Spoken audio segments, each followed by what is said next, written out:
السلام علیکم ویورز، امید کرتا ہوں کہ آپ سب خیریت سے ہوں گے اور اپنی اپنی زندگی میں ہر لحاظ سے خوش ہوں گے۔ ویورز، یہ میرے چینل کی سب سے پہلی ویڈیو ہے اور امید کرتا ہوں کہ آپ سب کو بہت پسند آئے گی، اور اگر یہ سٹوری آپ کو اچھی لگے تو اس ویڈیو کو لائک کیجئے اینڈ اپنے فرینڈز اینڈ فیملی ممبرز کے ساتھ شیئر کیجئے، اور مزید ایسی horror, thrilling and scary story سننے کے لیے ہمارے چینل کو سبسکرائب کریں۔ اور اگر آپ کے ساتھ بھی کوئی ایسا ایکسپیرینس ہو چکا ہے تو ہمارے دیے گئے واٹس ایپ نمبر پر شیئر کریں، ہم آڈینس تک پہنچائیں گے۔ تو چلیے سٹوری کی جانب بڑھتے ہیں۔ یہ کہانی 3 دوستوں کی ہے، ارحم، ایان اور رافعہ۔ یہ تینوں دوست اپنے کالج کی ٹرپ کے ساتھ ناردرن ایریا مطلب ہلی ایریا جا رہے تھے، اور یہ کوئی عام ٹرپ نہیں تھا۔ یہ 3 دن کا ٹرپ ہونے والا تھا، جس میں ان کو کسی ہوٹل میں سٹے نہیں کرنا تھا بلکہ کیمپنگ کرنا تھا اور خود کھانا پکانا تھا اور کیمپ وغیرہ میں ہی رہنا تھا۔ تو جب یہ تینوں کالج پہنچے تو گاڑیاں چلنے کے لیے تیار تھیں، بس ان تینوں کا انتظار ہو رہا تھا۔ تو ان کے آتے ہی ان کا لگیج گاڑی میں لوڈ کیا گیا اور یہ اپنی اپنی سیٹ پر بیٹھ گئے۔ پہلے تو ان کی سیٹس ایک دوسرے سے علیحدہ تھیں، لیکن پھر انہوں نے کلاس فیلوز کو کہہ کر 3 سیٹ اکٹھی کر لی، اور پھر یہ تینوں پورے سفر میں ایک ساتھ تھے۔ انہوں نے راستے پر بہت انجوائے کیا، گانے گائے، ہنسی مذاق کیے اور ایک دوسرے کو تنگ کیا، اور کیسے اتنا طویل سفر اتنے جلدی طے ہو گیا ان کو پتہ ہی نہیں چلا۔ جس طرف ان کا ٹرپ تھا ادھر ہی پہاڑ کا جنگل بھی شروع ہوتا تھا، لیکن ان کے ٹیچرز نے ان کے کیمپ جنگل سے کافی دور لگوائے تھے، ایک اوپن ایریا میں۔ لیکن ان تینوں دوستوں نے آپس میں مشورہ کیا کہ ہم ان سب سے علیحدہ ہو کر گھومیں گے اور سب کچھ ایکسپلور کریں گے۔ ایان، جو ان سب میں سب سے زیادہ ڈرپوک تھا، وہ ان کی بات سے متفق نہیں ہوا، لیکن ارحم اور رافعہ نے کسی طریقے اس کو منا لیا۔ پھر یہ تینوں اپنے ٹیچرز اور باقی دوستوں سے علیحدہ ہو کر گھومنے لگے۔ انہوں نے فیصلہ کیا کہ کیوں نہ پہاڑ کے اوپر موجود جنگل میں جایا جائے۔ وہ جنگل بہت زیادہ گھنا تھا۔ ایان نے پھر سے ان کو منع کیا کہ ہم اپنے کالج کے ٹیچرز اور دوستوں سے علیحدہ تو ہو گئے ہیں، لیکن ہمیں اس جنگل میں نہیں جانا چاہیے۔ تو ارحم اور رافعہ اس کا مذاق اڑانے لگے اور اس کو کہنے لگے کہ یار تم اتنا ڈرتے کیوں ہو، ہم بس تھوڑی دیر اندر گھومیں گے اور اس کے بعد ہم واپس آ جائیں گے، ہم زیادہ دور نہیں جائیں گے۔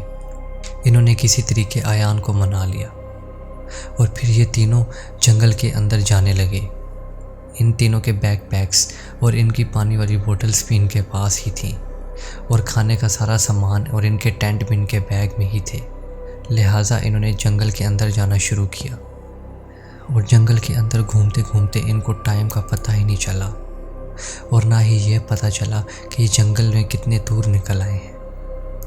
جب ان کو اس بات کا احساس ہوا کہ اب تو شام ہو رہی ہے اور اندھیرا ہوتا جا رہا ہے اور ان کو واپس جانا چاہیے، تب تک بہت دیر ہو چکی تھی۔ وہ جنگل چونکہ بہت گھنا تھا اور جس کے کافی اندر تک چلے گئے تھے، تو ان کے کافی دیر چلنے کے بعد بھی جنگل سے باہر نہ نکلے، مطلب کہ یہ اپنا راستہ بھول چکے تھے، اور اتنے اندھیرے میں تو اب کچھ نہیں کیا جا سکتا تھا۔ لہٰذا ارحم اور رافعہ نے فیصلہ کیا کہ یہیں پر اپنے ٹینٹ کو لگایا جائے، لیکن ایان ان کی بات سے بہت غصہ ہوا۔ وہ کہنے لگا کہ میں تمہیں اسی لیے منع کر رہا تھا کہ ہمیں ٹیچرز اور باقی دوستوں سے علیحدہ نہیں ہونا چاہیے، لیکن تم نے میری ایک نہ سنی۔ تو پھر ارحم اور رافعہ نے اس کو تسلی دیتے ہوئے کہا کہ تم پریشان مت ہو، ہمارے پاس کیمپنگ کا سامان ہے، ہمارے پاس کھانا ہے، آج رات ہم یہاں گزار لیں گے اور کل صبح ہوتے ہی ہم یہاں سے باہر چلے جائیں گے۔ تو ایان نے بولا کہ ٹیچرز کے غصے کا کیا کرو گے؟ تو ارحم اور رافعہ نے کہا کہ اب تو کچھ نہیں ہو سکتا نا، وہ کل دیکھا جائے گا جو ہوگا۔ لہٰذا انہوں نے اپنے کیمپ لگانا شروع کیے۔ کیمپ لگانے کے بعد انہوں نے باہر آگ جلائی اور جو بھی ان کے پاس کھانے پینے کا سامان تھا وہ نکال کر آگ کے پاس بیٹھ گئے اور کھانے لگے۔ اور کھانا کھاتے کھاتے یہ ایک دوسرے کے ساتھ ہنسی مذاق بھی کرنے لگے۔ لیکن پھر ارحم نے کہا کہ یار بہت ہو گیا ہنسی مذاق، کیوں نہ اس جنگل میں اس خوف زدہ ماحول کو اور خوف زدہ کیا جائے، کیوں نہ ڈراؤنی باتیں کی جائیں اور ڈراؤنے قصے بیان کیے جائیں۔ رافعہ اس کی بات سے فوراً متفق ہو گیا، لیکن ایان نے منع کر دیا تو یہ پھر سے دوبارہ ایان کا مذاق اڑانے لگے، کہنے لگے کہ یار تم لڑکے ہی ہو نا کہ لڑکی ہو، ہم نے صرف باتیں ہی کرنی ہیں، باتیں کرنے سے کیا ہی ہو جائے گا۔ لہٰذا انہوں نے ہارر قصے بیان کرنا شروع کیے۔ ایان بھی ان کی باتیں سن ہی رہا تھا تو اچانک ایان کو ایسا محسوس ہوا کہ کوئی چھوٹا بندہ بھی ان کے ساتھ بیٹھ کر ان کی باتیں سن رہا ہے، لیکن اس نے اس کو اپنے من کا وہم سمجھتے ہوئے اگنور کیا۔ اس نے سوچا کہ ہارر قصے بیان ہو رہے ہیں تو ہو سکتا ہے میرا مائنڈ اسی وجہ سے ایسا فیل کر رہا ہو۔ ابھی یہ باتیں کر ہی رہے تھے کہ پتہ نہیں کہاں سے اچانک اتنے کالے بادل آسمان پر آ گئے اور ٹھنڈی ٹھنڈی ہوا چلنے لگ گئی۔ انہوں نے اس موسم کو اور انجوائے کرنا شروع کیا۔ انہوں نے کہا کہ یہ ویدر تو 4 چاند لگا رہا ہے، آج تو سونے کا دل ہی نہیں کر رہا۔ ابھی یہ باتیں کر ہی رہے تھے کہ وہ ہلکی ہلکی ہوا تیز آندھی میں بدل گئی اور ساتھ ہی بہت تیز طوفان شروع ہو گیا، بہت تیز بارش، ہوا، آندھی چلنے لگی۔ تو ان تینوں نے جلدی سے اپنا سامان سمیٹا اور ایک ہی کیمپ کے اندر چلے گئے۔ ان تینوں نے اپنے بستر لگائے اور لیٹ گئے۔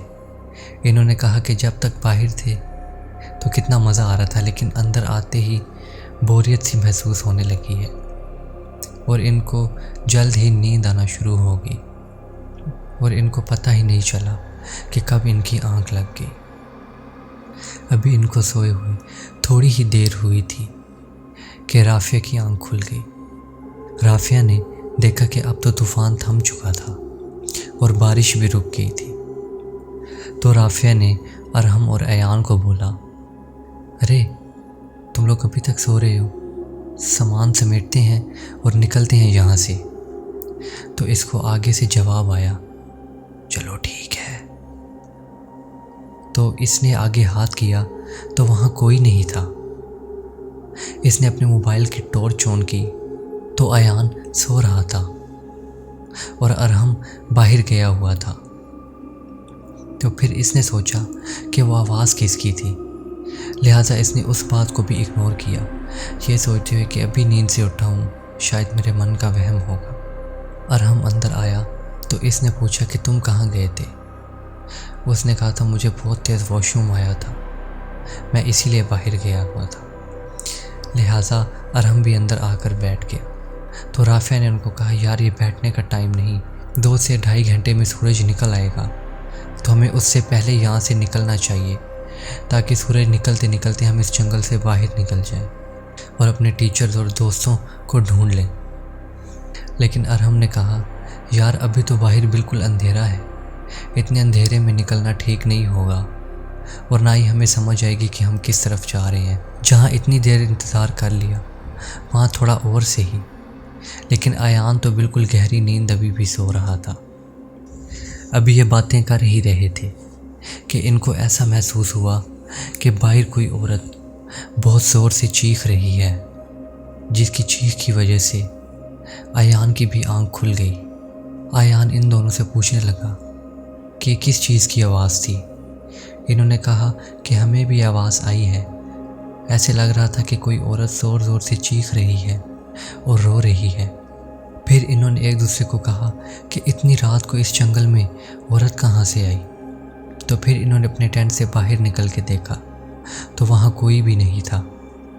ان تینوں نے آپس میں ایک دوسرے کو دیکھا اور ان کی بولتی بالکل بند تھی، بالکل چپ کر کے ایک دوسرے کو دیکھ رہے تھے، یہ کہ جیسے ان کو سمجھ ہی نہیں آ رہی تھی کہ ان کے ساتھ ابھی کیا ہوا ہے۔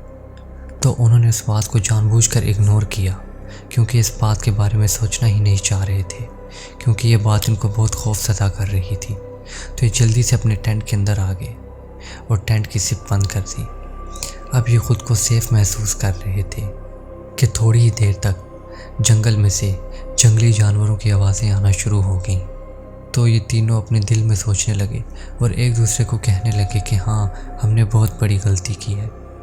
ایان نے ان کو کہا، میں تو تمہیں شروع سے ہی کہہ رہا تھا کہ ہمیں ایسا نہیں کرنا چاہیے، لہٰذا اب ہمیں 1-2 گھنٹے کسی بھی طریقے ٹینٹ میں گزارنے ہیں جب تک کہ سورج نہ نکلے، پھر ہم یہاں سے نکل جائیں گے۔ لیکن وہ عورت کے رونے اور چیخنے کی آواز پھر سے آنے لگی اور ایسا محسوس ہو رہا تھا کہ وہ آواز ان کے نزدیک آتی جا رہی ہے۔ ان تینوں نے جلدی سے ٹینٹ سے نکل کر دیکھا تو باہر پھر سے کوئی نہیں تھا اور وہ آواز پھر سے بند ہو چکی تھی۔ تو اب ان کے برداشت سے باہر ہو چکا تھا۔ انہوں نے ایک دوسرے کو کہا کہ چاہے جتنا بھی اندھیرا ہے، ہمیں اپنا سامان یہاں سے سمیٹ کر نکلنا چاہیے۔ یہ جگہ میں بہت منحوسیت محسوس ہو رہی ہے اور بہت خوف ہو رہا ہے۔ انہوں نے اپنا سامان سمیٹا اور وہاں سے نکلنا شروع کیا۔ ابھی بالکل اندھیرا تھا اور سورج نکلنے میں ابھی بھی 1 سے 1.5 گھنٹہ باقی تھا۔ انہوں نے کہا کہ اب تب تک نہیں رکنا جب تک کہ کوئی آبادی یا اپنے کالج کے ٹیچرز اور اسٹوڈنٹس نظر نہیں آتے۔ یہ چلتے رہے اور تھوڑی ہی دیر بعد یہ اس جگہ پر پہنچے کہ ان سے چند فاصلے پر دور ایک مکان تھا۔ انہوں نے سوچا کہ کیوں نہ اسی گھر کی طرف جایا جائے، کم از کم وہاں پہ لوگ تو ہوں گے، ان کے ساتھ مل کر ہم اس جنگل سے باہر نکل سکتے ہیں۔ لیکن انہوں نے یہ نہیں سوچا کہ اس ویران جگہ اور اس سنسان سے جنگل میں ایک ہی گھر کیا کر رہا ہے۔ لہٰذا انہوں نے اس گھر کی طرف بڑھنا شروع کیا اور جب یہ اس گھر کے نزدیک پہنچے تو یہ دیکھ کر حیران ہو گئے کہ وہاں پر کوئی بھی نہیں تھا۔ اس گھر میں کسی کی رہائش نہیں تھی، بلکہ وہ ایک کھنڈر نما گھر تھا جو کہ بہت خوف کا منظر پیش کر رہا تھا۔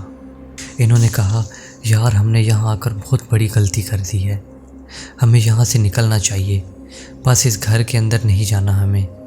ابھی یہ باتیں کر ہی رہے تھے کہ ارحم کو اپنے کندھے پر ایسا محسوس ہوا کہ جیسے کسی نے اس کے کندھے پر ہاتھ رکھا ہوا ہے۔ اس نے تھوڑا سا مڑ کر دیکھا تو ایسا نظر آ رہا تھا کہ جو ہاتھ اس کے کندھے پر ہے وہ بالکل سیاہ بالوں سے بھرا ہوا ہے۔ اس نے فوراً پیچھے مڑ کر دیکھا تو وہاں کوئی نہیں تھا۔ ارحم کے تو جیسے پسینے چھوٹ رہے تھے، اتنی سردی کے موسم میں بھی اس کے پسینے چھوٹ رہے تھے۔ رافع اور ایان نے ارحم سے پوچھا کہ تمہیں کیا ہوا ہے؟ تو ارحم کچھ بھی نہیں بولا، بس چپ کر کے کھڑا رہا اور کہنے لگا کہ جو مرضی ہو، ہمیں یہاں سے نکلنا چاہیے، ہمیں یہاں نہیں رکنا چاہیے، چونکہ وہاں پر بہت اندھیرا تھا اور صرف موبائل کی ٹارچ تھی، اس لیے ٹارچ کی لائٹ جہاں تک جاتی تھی بس وہاں تک ہی نظر آ رہا تھا، اور جس طرف سے ٹارچ کی لائٹ ہٹا لی جاتی تھی وہاں بالکل سیاہ اندھیرا ہوتا تھا۔ تو اچانک رافع نے ارحم اور ایان کو ہلاتے ہوئے کہا، وہ کیا چیز ہے؟ اس کھنڈر کی طرف دیکھو ذرا۔ اس کھنڈر میں جو اوپر کی طرف سیڑھیاں جا رہی تھیں، ایسا محسوس ہو رہا تھا کہ ان سیڑھیوں پر سے کوئی انسان جانوروں کی طرح نیچے اتر رہا ہو، اور جس طرح وہ پاؤں گھسیٹ کر نیچے اتر رہا تھا وہ آواز بھی صاف سنائی دی جا سکتی تھی۔ ان تینوں کو تو جیسے سکتہ ہو گیا ہو، ان کے منہ میں تو جیسے زبان ہی نہ ہو۔ ان تینوں کے اتنے پسینے چھوٹنے لگے کہ ان کے کپڑے گیلے ہو گئے، لیکن ان سے ہلا تک نہیں جا رہا تھا، اور وہ چیز آہستہ آہستہ ان کے قریب آ رہی تھی۔ لہٰذا ارحم نے ہمت کی اور زور کی آواز دی، تم دونوں کھڑے کیوں ہو؟ چلو بھاگیں یہاں سے۔ رافع اور ایان ارحم کی اس بات کو سن کر سکتے سے باہر آئے اور کسی طریقے لڑکھڑاتے ہوئے بھاگنے لگے۔ ان کے جسم میں سے ایسے لگ رہا تھا جیسے جان ہی ختم ہو گئی ہو۔ وہ چیز ان کے پیچھے آ رہی تھی، جو چیز پہلے رینگ رہی تھی اب اس نے چھلانگ لگانا شروع کر دیا تھا کسی جانور کی طرح۔ ارحم کے موبائل کی تھوڑی سی لائٹ اس کے چہرے پر پڑی تو ارحم کی تو جیسے جان ہی نکل گئی۔ اس کا چہرہ بالکل سیاہ اور آنکھوں کی جگہ کھڈے تھے، مطلب کہ آنکھوں کی جگہ کالے سیاہ کھڈے، ادھر کچھ بھی نہیں تھا، کوئی آنکھ نہیں۔ منہ کی جگہ بڑا سا سوراخ تھا اور پورے جسم پر لمبے لمبے بال، لمبے ناخن۔ ارحم نے تو یہ سوچ لیا تھا کہ اس کا آخری دن ہے، اس نے ٹارچ اس کے اوپر سے ہٹائی اور کلمہ پڑھتے پڑھتے بھاگنے لگا۔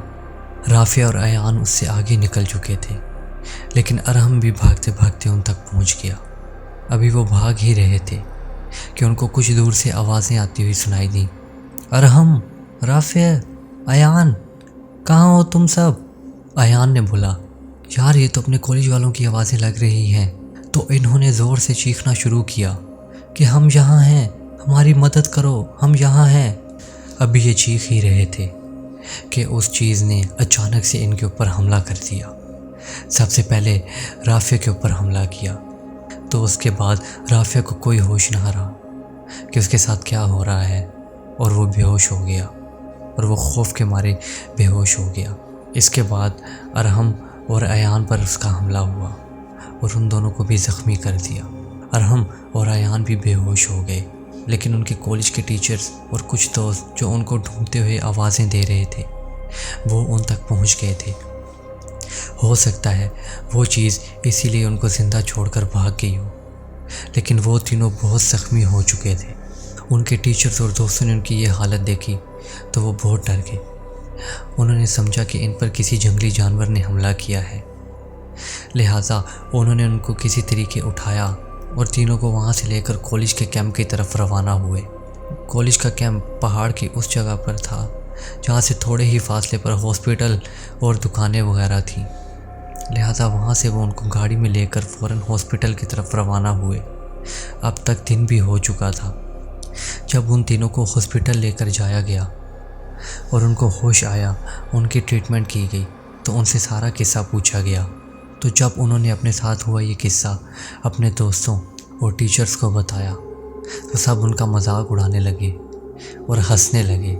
انہوں نے کہا کہ تم پر کسی جانور نے حملہ کیا کر دیا، تم تو ایسی کہانیاں بنانے لگے، اور یہ کہانیاں شاید تم اس لیے بھی بنا رہے ہو تاکہ تم ٹیچرز کی ڈانٹ سے بچ سکو۔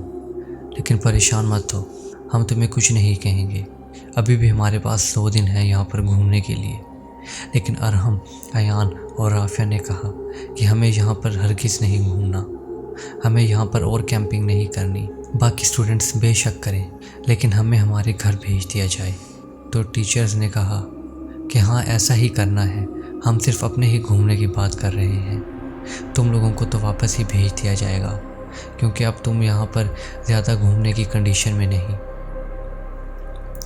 اسی لیے ایک ٹیچر کے ساتھ تمہیں ایک گاڑی میں یہاں سے روانہ کر دیا جائے گا تم لوگوں کے گھر کی طرف۔ یہ سن کر ان تینوں کی جان میں جان آئی، لیکن وہ اپنے ٹیچرز اور اپنے باقی دوستوں کے لیے بھی بہت فکر مند تھے، کیونکہ اگلے 2 دنوں میں انہوں نے جنگل کے اندر کیمپنگ کرنے جانا تھا اور ان کو نہیں معلوم تھا کہ وہاں پر کیا چیز ہے، اور وہ ان کی بات پر یقین بھی نہیں کر رہے تھے اور ان کا مذاق اڑا رہے تھے۔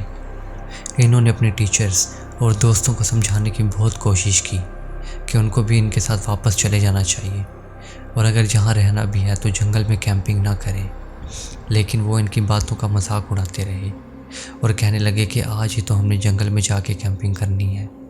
اس کے بعد ارحم، رافعہ اور ایان تینوں وہاں سے چلے گئے۔ وہ ان کی طرف دیکھ رہے تھے فکر مند نگاہوں سے کہ ٹیچرز اور اسٹوڈنٹس نہیں جانتے کہ اس جنگل کے اندر کیا ہے، اور آج یہ جنگل کے اندر جائیں گے اور ان کے ساتھ بھی وہ سب ہوگا جو ہمارے ساتھ ہوا ہے۔